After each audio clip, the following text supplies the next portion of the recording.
Bem-vindos a este Construir a Entrevista, num período em que a engenharia atravessa uma fase de turbulência relacionada com as admissões nas universidades e as implicações que isso poderá ter no futuro da profissão. Conto comigo com o engenheiro Carlos Matias Ramos, bastonário da Ordem dos Engenheiros, que, obviamente, a quem agradeço a sua disponibilidade para estar aqui nesta iniciativa do jornal Construir. Engenheiro, como eu dizia há pouco, vivemos um período de alguma turbulência. Já no ano passado este assunto tinha saído à luz do dia e que está relacionado com as vagas nas licenciaturas na área da engenharia e que o ano passado, a nível nacional, metade delas ficaram por preencher. O engenheiro já por algumas vezes se manifestou a este propósito e a sua preocupação a propósito desta situação. Que implicações, do que é que estamos a falar em concreto e que implicações é que esta situação poderá trazer no futuro do exercício da profissão? Em primeiro lugar, quero agradecer o honroso convite para estar aqui convosco nesta iniciativa que é sempre louvável de promover uma das áreas fundamentais para o país e que por vezes está a ser esquecida por quem tem responsabilidades governativas. E permite-me desde já introduzir uma ligeira correção. Não é um problema das engenharias, é um problema da engenharia que está ligada à construção, nomeadamente a engenharia civil, mas também a engenharia do ambiente, alguma coisa na área da engenharia eletrotécnica, porque nas outras engenharias há pleno emprego, há as candidaturas preenchem as vagas que lhes estão acopladas designadamente nas escolas de referência, nas escolas de ensino superior de referência. Portanto, o que se passa na sociedade é o conceito que a engenharia é construção. Eu próprio sou engenheiro civil, nunca fiz construção, mas fiz muito projeto na minha vida e sempre numa área específica, porque a engenharia civil, e é isso que é preciso talvez contribuir com esta entrevista para desmistificar essa situação, a engenharia civil é muito para além da construção. É projeto de áreas como a hidráulica, onde eu fiz muitas coisas relacionadas com barragens, é associadas à acústica, à térmica, a todo um conjunto, uma panóplia de situações, ao ordenamento do território e, portanto, a construção, efetivamente, ocupa grande parte dos graduados em engenharia civil por parte das nossas escolas de ensino superior. E, na sequência da crise que todos conhecemos e que afetou de uma forma violenta o setor da construção em Portugal, isso necessariamente afetou a engenharia civil, que era um dos principais utilizadores desse setor, chamamos assim. E a engenharia civil, que tem um elevado prestígio no nosso país e no estrangeiro, com prémios que todos conhecemos. Infelizmente a engenharia gosta pouco de falar do que faz e é um erro muito crasso. Quer dizer, a engenharia, pela sua natureza, os engenheiros ficam satisfeitos por ter conseguido a resolução de um problema e não gostam de se manifestar em relação àquilo que está por trás para garantir essa mesma resolução. E, por vezes, os prémios internacionais que a engenharia portuguesa tem recebido não merecem ou não têm merecido a divulgação que seria desejável e que valorizaria, portanto, a própria engenharia. Isto é um defeito dos engenheiros. Outras áreas não têm assim esse comportamento, com benefícios evidentes em termos de comunicação social. Mas quando o engenheiro diz que, e a propósito da sua retificação, da sua precisão no raciocínio, que este é um problema relacionado com as engenharias voltadas para a construção, a que é que, no seu entender, se deve esta especificidade deste tipo de engenharias e deste problema em especial? É o problema que todos nós conhecemos e que eu repito. E já agora, para complementar aquilo que eu disse há bocado, quero dizer que a Ordem dos Engenheiros está a ser pressionada por várias empresas no sentido de que há neste momento mais procura que oferta de profissionais na área digital, por exemplo, e em áreas de tecnologias de informação e comunicação, portanto, em que a procura ultrapassa aquilo que é a disponibilidade do país nesses profissionais. E, portanto, há engenharias altamente, com uma possibilidade de emprego elevadíssima, para não dizer total. A civil, e repetindo-me, está associada a um problema que é a construção. E o setor da construção levou uma pancada tremenda. Passámos de uma situação de 80, talvez algum exagero em algumas coisas, para uma situação inferior a 8. E de momento muito rápido. Embora a crise na construção já se tenha verificado há cerca de 9 anos, que andamos sempre em decréscimo, e as empresas mais apetrechadas, mais capazes, com mais massa crítica, com mais engenharia por trás, elas sobreviveram à custa de quê? Da internacionalização. Internacionalizaram-se, deslocaram-se para os mercados externos, que são mercados altamente complicados, complexos e difíceis. E isso é possível porquê? Porque tinham uma engenharia de qualidade que lhes permitia mostrar o seu portfólio, mostrar aos países que pretendiam que determinada obra, determinado equipamento, determinado projeto fosse desenvolvido, encontravam aqui gente com capacidade para dar resposta na íntegra e com um valor acrescentado a essas demandas, a essas procuras. E, portanto, o setor da construção civil teve que se adaptar a uma realidade que em Portugal todos conhecemos. E, em consequência, houve uma crise na engenharia civil. Mas há também um outro fator que contribuiu para isto. Em 2009 havia qualquer coisa como entradas nos cursos superiores de Engenharia Civil, portanto, na Escola Superior de Engenharia Civil, 1.480 e poucas entradas em Engenharia Civil. Portanto, era um exagero também. O país, com a sua dimensão, não precisava de tantos engenheiros civis. O ano passado, a situação passou a menos de 200 na primeira chamada. E tudo isso concentrado na zona do litoral. Quer dizer, 84% desses 200 estavam concentrados na Faculdade de Engenharia do Porto e no Instituto Superior Técnico. Portanto, tudo isto é responsável por esta situação e por este mito que se está a criar na sociedade, que ir para a engenharia equivale a obter um passaporte para trabalhar no estrangeiro. É evidente que o mundo mudou, globalizou-se, o mundo é cada vez mais exigente e competitivo e os engenheiros têm que trabalhar num sítio onde haja trabalho. Mas, engenheiro, como é que se pode, de algum modo, inverter essa circunstância, atendendo a que, como o engenheiro também já referiu, os índices de produção na área da engenharia e aquilo que têm sido os investimentos nos últimos anos em termos de manutenção de estradas, manutenção de pontes, manutenção de ferrovias, não tem sido propriamente uma atividade linear, ou seja, não há um plano que, perdoa uma expressão, de fio a pavio, resulte como uma iniciativa que leva as empresas a alocar recursos a esse tipo de atividades. Ou seja, os próximos anos serão mais do mesmo?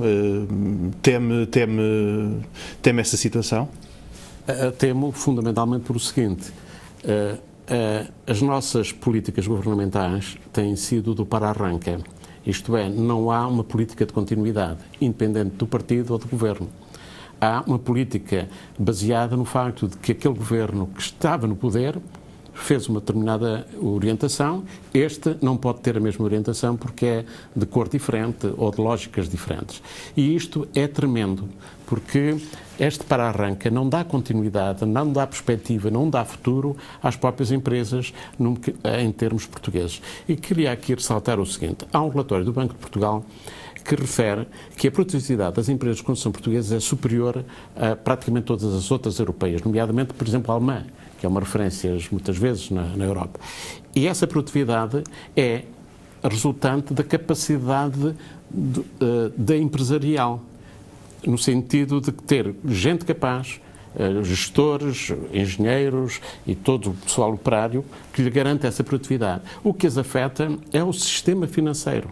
É as dificuldades que eles têm em termos de financiamento e os custos do dinheiro que fazem com que, efetivamente, os valores reais depois de retoma do capital, portanto, de lucro, esteja fortemente afetado por esses fatores em comparação com as europeias, com as restantes europeias. Mas em termos de produtividade das empresas portuguesas de construção, está num relatório do Banco de Portugal, não é preciso ir muito longe. Agora, o que me incomoda e que me preocupa é o facto do país estar constantemente a discutir aquilo que não devia discutir porque devia ser uma opção do país e não opções de governo. Fez-se há muito pouco tempo o lançamento do chamado Plano Estratégico de Transportes e Infraestruturas. Acreditava-se que com este plano houvesse uma oportunidade induzida pelo chamado Portugal 2020, ou na sequência do Horizonte 2020, e que rapidamente isto constituiria um mecanismo para alterar este statu quo em relação às empresas de construção. E o que é que sucede? É exatamente quase que um deserto. Se analisarmos o que aconteceu na primeira chamada, no âmbito deste Horizonte 2020, verifica-se que Portugal foi contemplado com pouco mais de 140 milhões de euros. O que significa que não houve trabalho de casa. E os planos estratégicos, os projetos que constam do chamado Plano Estratégico de Transporte e Infraestruturas não mereceram a devida aceitação, ou a devida consideração, ou a devida proposta para a sua concretização, porque não tinham a maturidade adequada para responder àquilo que são as exigências de todos os projetos com fundos comunitários. E isto é preocupante. Quer dizer, não há planeamento, não há gestão de todos aquilo que são os instrumentos que podiam potenciar a introdução daquilo que o país necessita em termos infraestruturais e está-se a atrasar, com consequências tremendas para as empresas que se vêem forçadas a andar por aí à pesca de trabalho e com condições muitas vezes adversas, porque estão a lutar inclusive com empresas estrangeiras que levam atrás de si financiamento. E as empresas portuguesas muitas vezes não conseguem ter essas condições que, por exemplo, as empresas francesas e outras no género têm quando vão trabalhar para o exterior. A que é que, no seu entender, se deve esse protelamento de medidas concretas, atendendo aos fundos que estão previstos, alocados não, mas previstos neste Horizonte 2020? Aquilo que eu, de certo modo, disse na resposta anterior, é a falta de planeamento, a falta de ter estruturas que saibam pensar o país nestas áreas e que digam assim, com base em observatórios credíveis, que aquilo que é prometido é concretizado. E como é que isso se altera? É que essa observação não é propriamente nova, ou seja, há largos anos que se tem vindo a debater essa questão. A que é que se deve esta falta não a falta de planeamento, porque essa é uma consequência, mas este marasmo em relação a esses órgãos decisores e a essa visão estratégica que devia ser uma realidade e não apenas um conceito? A própria estrutura do governo que atualmente temos é uma estrutura que desapostou naquilo que é um princípio fundamental, que é a garantia de a infraestruturação do país e resposta àquilo que é indispensável para garantir qualidade de vida. Porque a engenharia está cá para dar resposta à melhoria da qualidade de vida das pessoas. E o que é que se verifica? Que aquilo que era o Ministério passou a uma Secretaria de Estado que envolveu todas as valências que tinha o próprio Ministério, o que logo à partida desvalorizou o processo. Deixou de ter aquela capacidade de planear, de gerir e de ter o sentimento das necessidades que, inclusive, são subjacentes, que numa pergunta que me fez há bocado deixa antever, que é o problema da manutenção. Quer dizer, as infraestruturas existem, não são para toda a vida, como nós temos que ter uma manutenção, senão degradamos mais rapidamente do que aquilo que desejaríamos. E as infraestruturas têm isso. E a manutenção é uma forma de poupar dinheiro, porque depois a intervenção, depois de degradado, custa muito mais. E isto, a manutenção permitiria, com baixos investimentos, garantir também uma atividade que seria de grande interesse para a economia portuguesa. Porque todos sabemos que na área da construção, e isso é evidente, que por cada posto de trabalho na área da construção são 2 gerados à volta. Isto também é bem conhecido. E, portanto, se houvesse no Governo uma estrutura que se preocupasse com a gestão, a manutenção e a definição daquilo que o país precisa face àquilo que são necessidades, com certeza, que estão bem ou deviam estar elencadas, então teríamos, com certeza, uma melhor adequação das empresas de construção e teríamos uma maior continuidade no trabalho. Este para-arranca é destruidor de algumas empresas que veem perspectivas e depois, de repente, muda o carril do pensamento e arrasta consigo todo umas perdas, inclusive, de que as próprias empresas vão ter por facto de, em antecipação, terem apostado numa determinada linha que depois desaparece. Engenheiro, mas o facto de, não tendo um Ministério, tendo uma Secretaria de Estado, afeta exatamente às infraestruturas, não foi, no seu entender, suficiente ou, por assim dizer, a missão deste Secretário de Estado, cujo mandato está também praticamente no final, foi... não direi negativa, mas já agora, que balanço é que faz da atuação deste Secretário de Estado? Agora percebe perfeitamente porque é que foi criada uma Secretaria e não lhe foi dada a dignidade do Ministério. Tinha uma lógica, tem uma lógica, foi preparar para fazer as privatizações. Eu não estou contra elas, mas em paralelo devia haver uma reflexão profunda sobre 3 áreas que são fundamentais no nosso país, que é a infraestruturas de transportes, a conectividade é determinante para garantir a atratividade de investimento, porque se não tivermos boas condições de conectividade de transportes, forçosamente não podemos ter grandes condições para atrair investimento.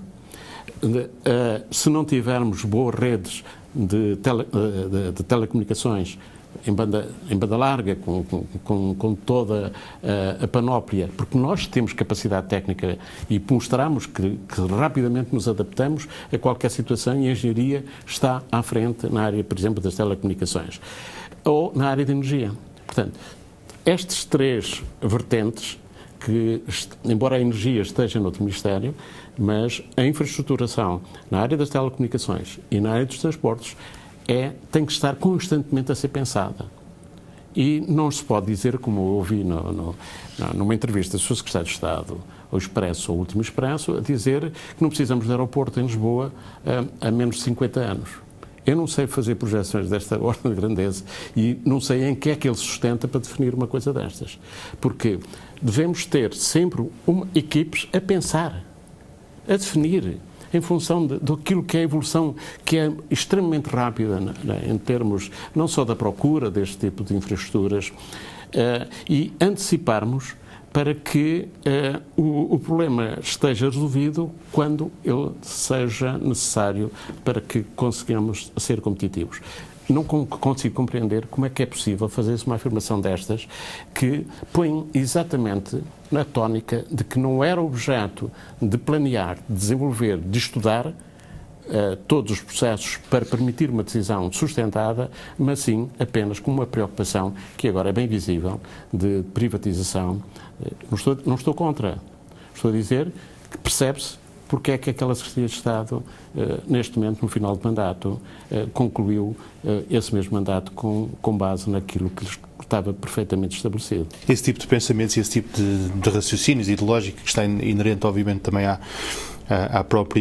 ao próprio ato de governação, poderá, de algum modo, explicar também aquilo que se tem verificado ao nível da formação na engenharia civil, ou seja, o número de candidatos aos cursos de engenharia civil? É evidente. As pessoas têm um sentimento que isto não arranca, não avança nem na gestão, nem no planeamento, nem no desenvolvimento de metodologias ajustadas a tornar cada vez mais otimizados os sistemas. E a pensar nos próprios sistemas. Não se pensa. Eu, por exemplo, tenho definido rapidamente porque é que não se pensa nas SCUTs de maneira diferente da que está a atuar. As SCUTs estão pensadas como se fosse uma rigidez plena. Eu tenho um instrumento que são os pórticos que me dizem constantemente qual é o tráfego em cada instante.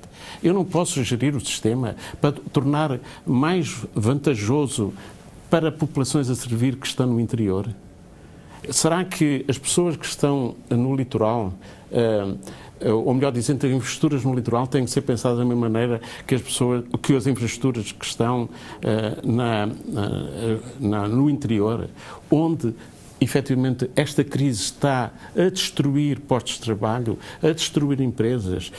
Então, temos uma infraestrutura em que muitas vezes é o lá vai um, e com saturação de estradas secundárias, e em vez de criar condições de atratividade, até pode ser com um rendimento semelhante ao que temos agora, mas com uma gestão variável no tempo, em função da localização, por forma a garantir que a gestão das SCUTs não se faça com a rigidez em termos de tarifário, como agora se está a verificar. Vamos criar atração do tráfego para as SCUTs.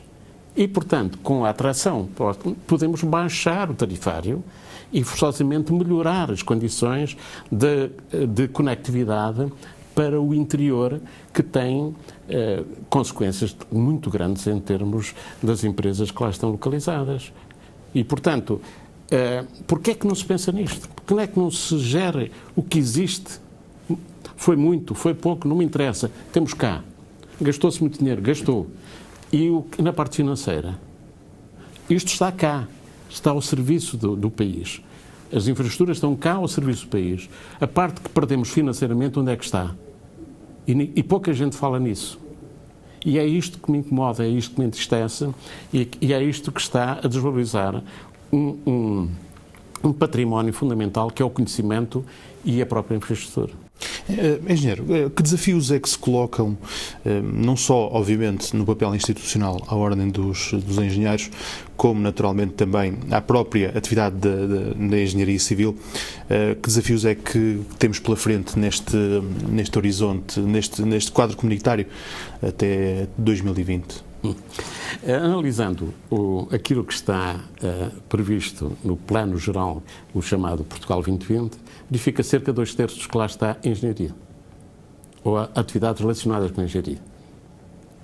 Vamos em frente, vamos fazer, vamos desenvolver.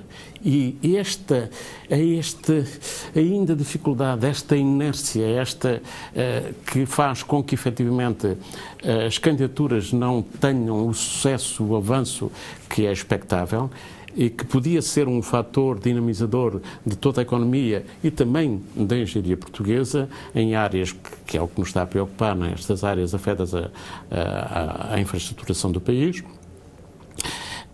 Ora, não se vê que isto dê o tal pulo que tanto desejável é.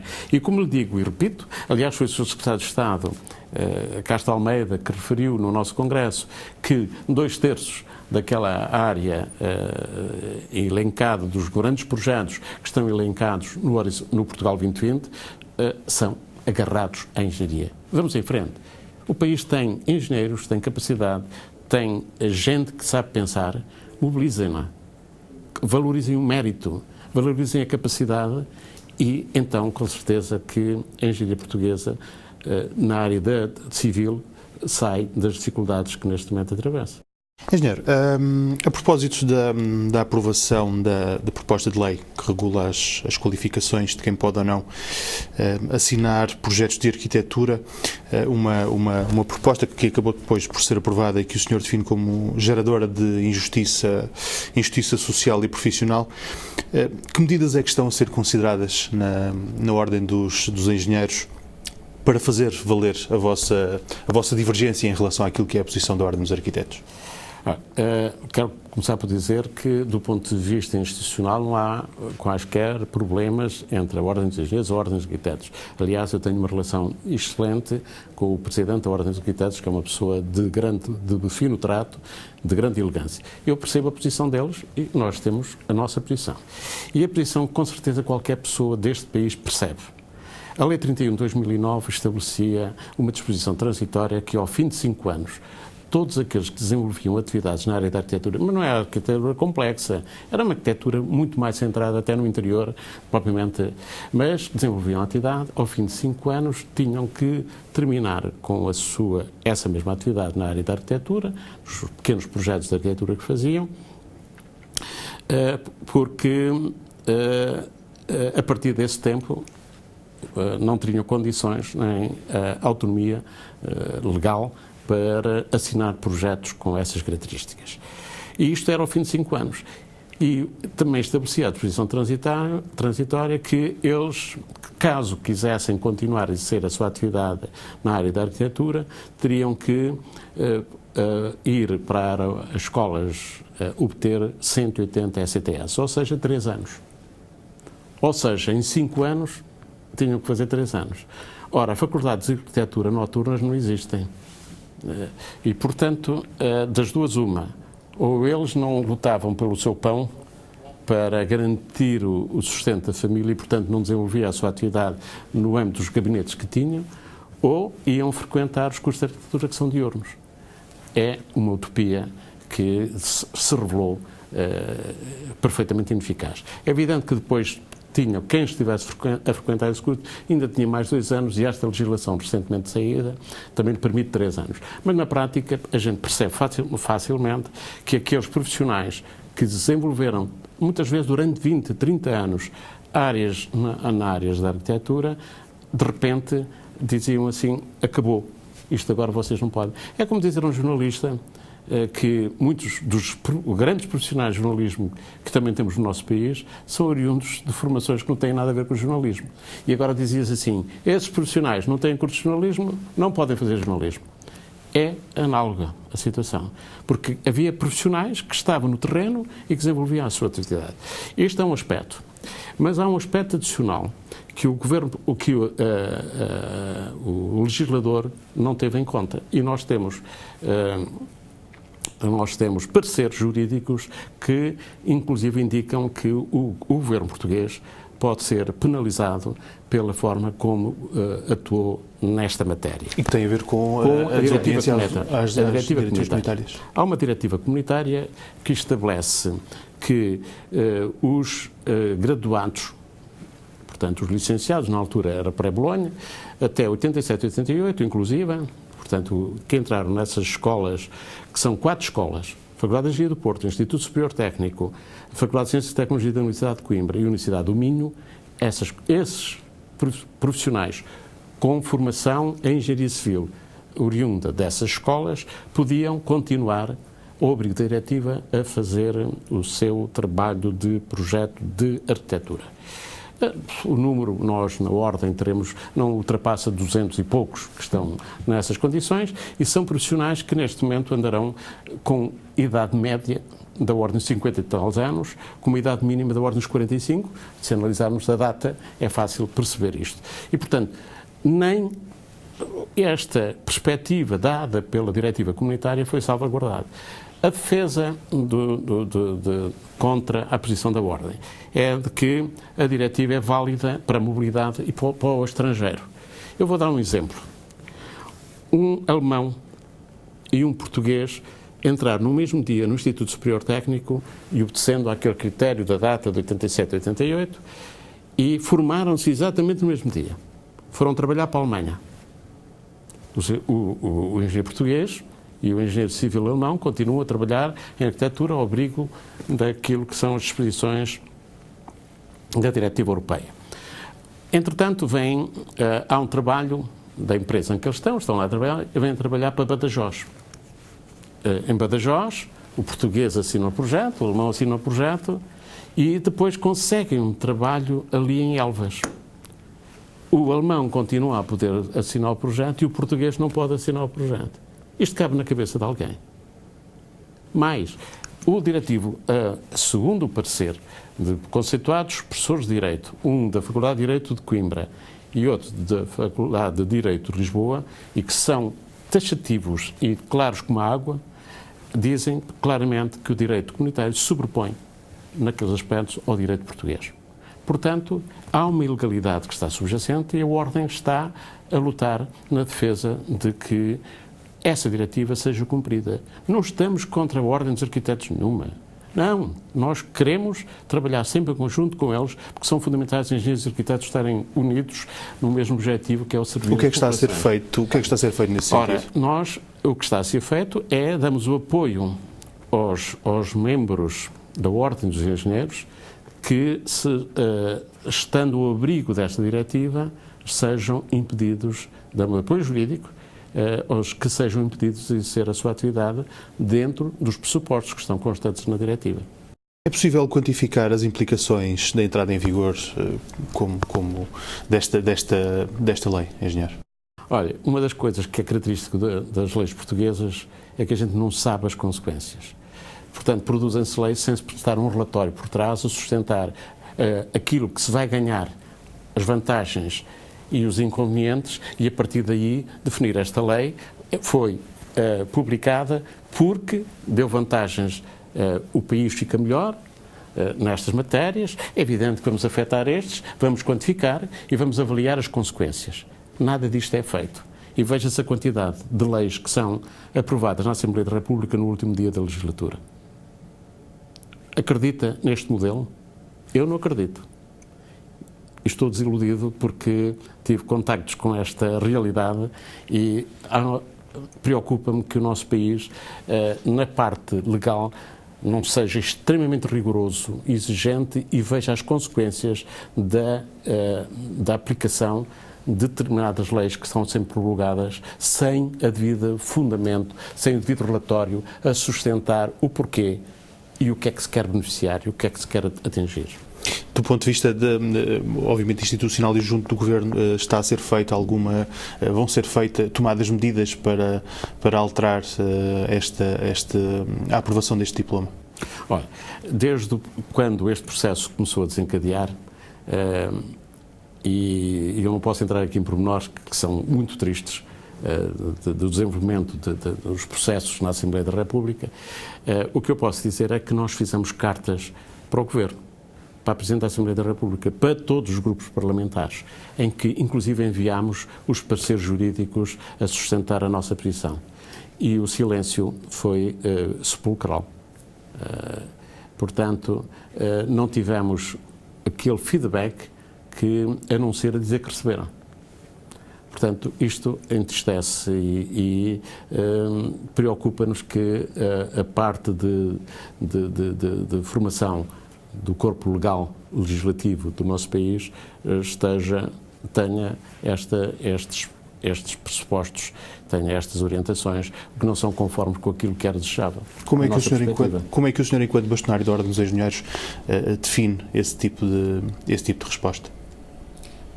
Ou a ausência de resposta, neste caso? Eu lamento muito.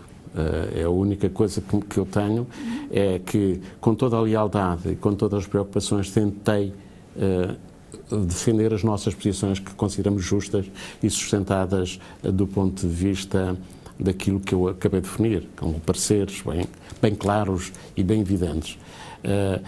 O que dá a sensação é que muitas vezes são impedidas a resolução dos problemas de uma forma correta em função de interesses que não são propriamente apenas aquilo que está em jogo, que é a legalidade, a justiça, a adequação dessa mesma lei, para garantir que um engenheiro que trabalhou 20 ou 30 ou 40 anos numa determinada área, no dia seguinte diz: tens que fechar a porta. E isto é inaceitável. Engenheiros, o senhor é presidente do Conselho das Associações Profissionais dos Engenheiros Civis de Língua Portuguesa e Castelhana. Qual pode ser o papel deste Conselho na internacionalização da engenharia portuguesa? Olha, o papel tem a ver com o facto de estarmos perante 900 milhões de pessoas. Portanto, os países de língua oficial portuguesa e castelhana têm este grande mundo que são os tais 900 milhões de pessoas. E, portanto, o que nos preocupa muito, e quando entramos nesta função, tem a ver com o facto de a mobilidade estar altamente dificultada, a mobilidade da engenharia dos engenheiros estar altamente dificultada em muitos países, em que a alfândega é fortíssima e não é só um problema de desalfandegamento, é um problema de que, efetivamente, os nossos colegas não conseguem trabalhar na plenitude porque não têm por trás a garantia de que se possam inscrever e satisfazer as exigências. O senhor viveu de perto o drama das relações com o Brasil, que se arrastou durante largos anos. E esperamos que isto, ainda antes de terminar o meu mandato, eu possa dar uma boa alegria a todos os engenheiros portugueses e aos próprios brasileiros, porque nós não queremos que tenha uma relação, um sentido único. Temos o sentido aquilo que estamos a pedir é garantia de mobilidade nos dois sentidos. E por isso temos acordos com Angola, com Moçambique, funcionam maravilhosamente bem, onde facilmente é registado um engenheiro português nessas associações profissionais, e acordos com Cabo Verde. Também temos acordos com a Colômbia, com o Peru, com algumas dificuldades, mas acredito que mais tarde ou mais cedo essas dificuldades vão desaparecer. O princípio do Conselho era exatamente no sentido de reduzir essas alfândegas para permitir uma maior mobilidade que é valorizadora das engenharias dos nossos países. E a proposta quer dizer o seguinte: não há nenhuma universidade de língua castelhana que nos rankings esteja à frente da nossa universidade, por exemplo, de Lisboa. Portanto, a nossa formação é uma formação de grande qualidade. Portanto, com todas as dificuldades, com tudo isto, os nossos engenheiros, os nossos profissionais têm um grande valor em termos de reconhecimento internacional. E, portanto, o que se passa no Brasil, nós não desistimos, estamos a continuar em conversações e penso que estão a ter bom termo, e pode ser que em breve eu tenha a sorte de, antes de terminar o mandato, dizer que conseguimos finalmente um dos grandes objetivos na ligação, que o país Brasil não seja só o irmão na palavra, seja irmão nos atos. Em que ponto é que estão essas, entre aspas, negociações? Quais são, que arestas é que ainda há que limar? Teoricamente, durante o mês de agosto, fica concluído o processo.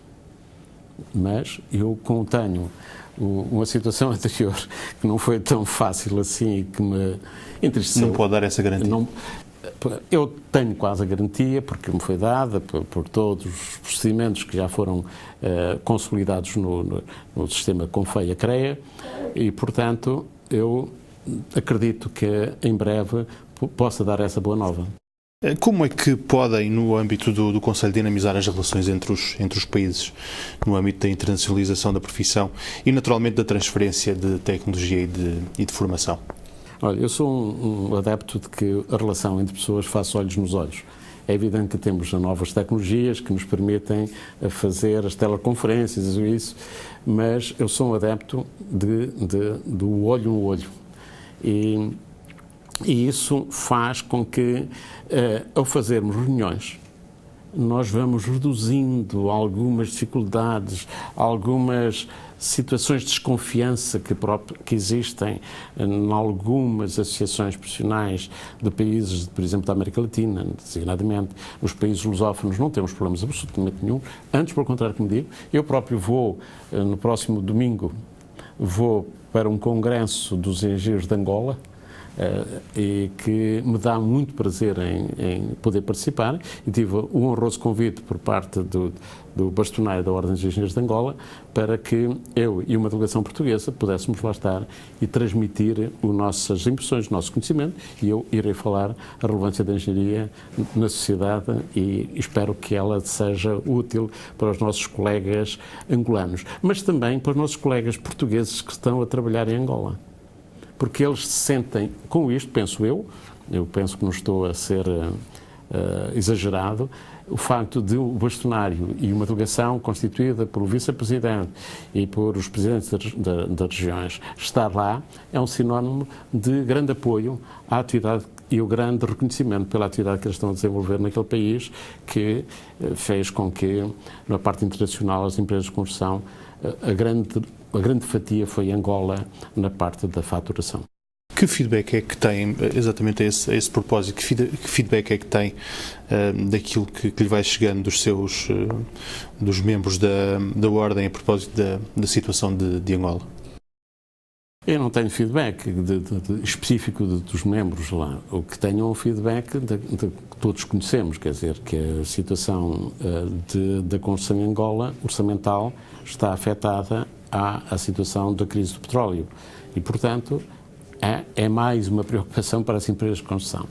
E por isso é fundamental que haja linhas de crédito. E será também das empresas de engenharia, que tinham também ali uma importante atividade. Porque é fundamental, numa internacionalização, perceber bem a cultura dos povos. E nós estamos particularmente vocacionados para lidar com as populações, com os engenheiros, na prática com a sociedade angolana. Porque temos a mesma língua, temos uma cultura por trás, seja gastronómica, seja de outra natureza, e que, à parte de algumas dificuldades iniciais, de certeza que uma boa cerveja e um bom marisco resolve quaisquer dificuldades que possam surgir. E isso é um valor acrescentado tremendo. Aquilo que eu chamo o valor económico da língua é determinante na internacionalização. E nós temos que apostar nisto.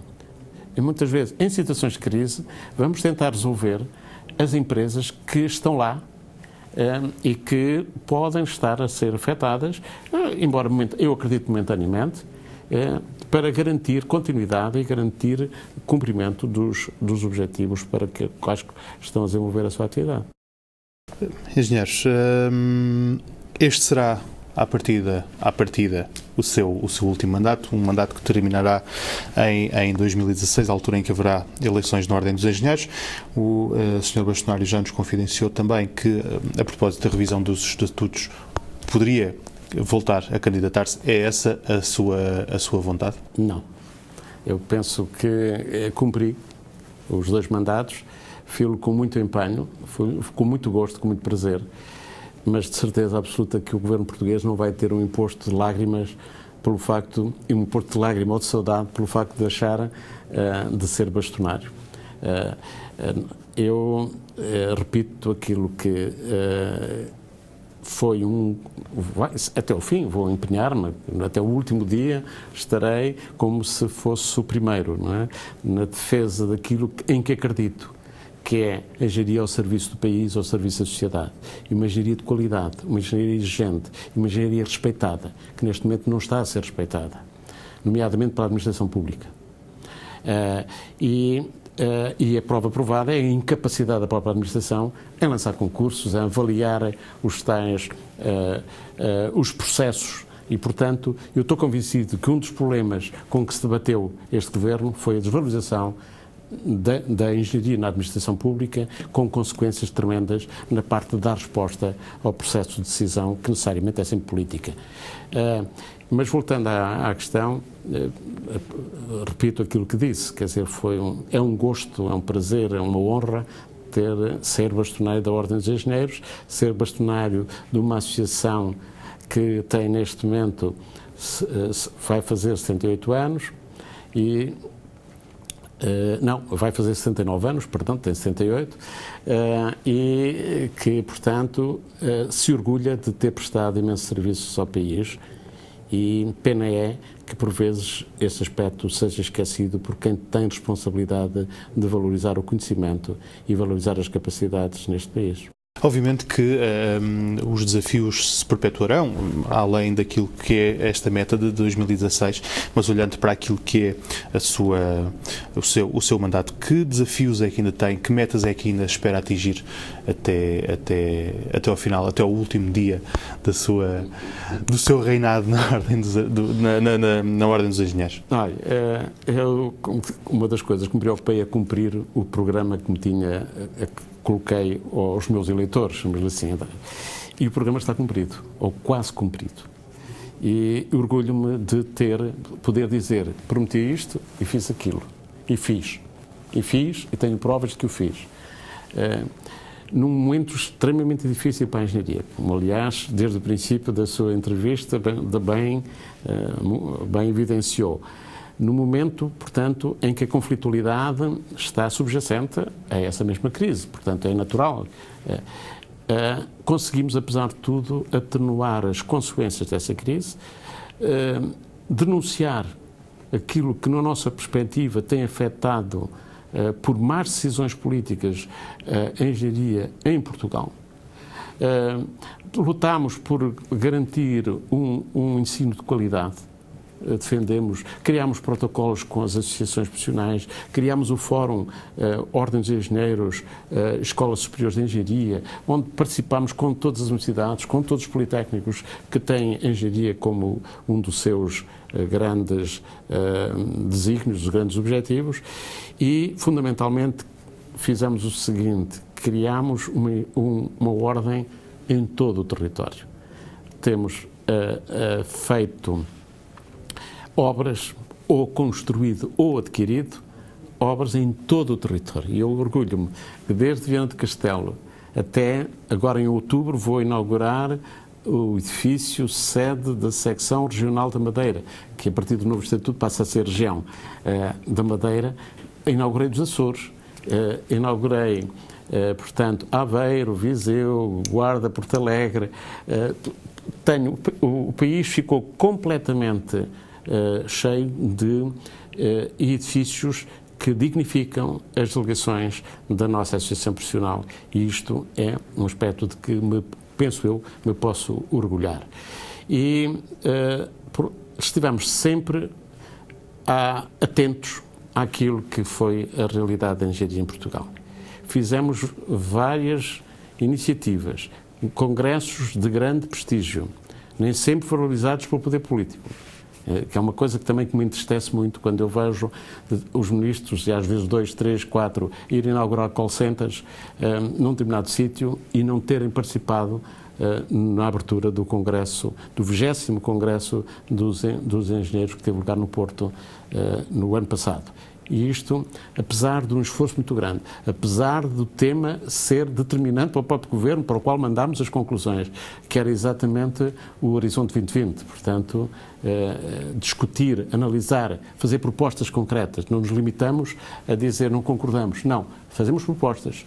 Se nos dão continuidade ou não. O Terminal do Barreiro foi uma dessas vossas últimas, ou pelo menos mais recentes propostas. Um dos objetivos, porque me incomoda, porque não tenho essa formação. Tenho uma formação em que eu, para decidir uma coisa, tenho que estar muito bem sustentado para garantir que essa decisão. A decisão é um ato solitário, não tenhamos dúvidas, mas essa decisão tem que estar muito sustentada em parceiros de toda a natureza para garantir que ela é mais justa e é económica e mais favorável. Isto é, com a análise custo-benefício, com a análise da tecnicidade, aspectos técnicos, aspectos económicos, aspectos financeiros, do ordenamento do território, do ambiente. Há toda uma panóplia de áreas de conhecimento que têm que ser incorporadas no processo que antecede a decisão. E a própria ordem, e eu que tinha alguma experiência nesta matéria, choca-me isto. Eu não sou capaz de tomar uma decisão se não tiver analisar. Aquilo não é uma análise SWOT completa, mas pelo menos analisar os prós e os contras, isso faço. E só decido depois. Agora, o que se verificou foi que é o porque sim. E o porque sim não tem valor. O porque sim é criar expectativas que depois podem não ter qualquer sustentação naquilo que são as variáveis que eu aqui indiquei. E isto num país evoluído, num país que tem capacidade técnica, tem também capacidade de avaliação económica, tem todos os ingredientes para garantir que a decisão política, repito, a decisão é sempre política, possa ser devidamente sustentada, vai-se neste constante para-arranca que põe em causa a engenharia, põe em causa as empresas, põe em causa aquilo que é a expectativa de trabalho nestas áreas do conhecimento. E isto é a revelia de tudo o que é a minha estrutura mental. O meu algoritmo, como engenheiro, não me permite que haja atuações desta natureza e isto revolta-me. E a minha luta pelo Barreiro não foi contra o Barreiro, não tem nada a ver com o Barreiro. Tem a ver com o processo, a forma como foi conduzido. E eu estou convencido que mais tarde ou mais cedo vão-me dar muita razão em relação a esta forma de atuar que estou convencido que toda a gente percebe o porquê. Eu recordo-me que, por exemplo, num determinado ano, não se recordo, 2013, 2014, o Secretário de Estado disse era Trafaria. Passados uns meses era hipótese Barreiro, mas o Barreiro disse o Barreiro tem muitas dificuldades do ponto de vista tal. Eu tenho declarações todas, está tudo registado. E passados uns meses, o Barreiro é que é indispensável, há investimento privado, nunca percebi aonde e como, fala-se em 600 milhões, e eu pergunto de onde é que eles vêm, não é de onde vem o financiamento, é de onde é que ele vem, o número. E porquê é que não são 800? Eu tenho todas as justificações para perguntar porque é que não são 800. Perguntar porque é que aqueles valores que estão estimados para todos os canais de acesso, para os tais navios que era possível demandar aquele porto, num canal que tem quase 6 quilómetros, numa zona altamente complicada e com custos de primeiro investimento e custos de manutenção que neste momento ainda há muitas dúvidas sobre o valor final, mas que nós apontamos alguns para nos confrontarmos na certeza que nos iríamos confrontar com valores sustentados e nunca nos apresentaram isso. E isto é triste. Os engenheiros, só por uma mensagem final, porque é que eu digo que os engenheiros foram desvalorizados? Fazem-se fusões de instituições, fazem-se fusões agora infraestruturas.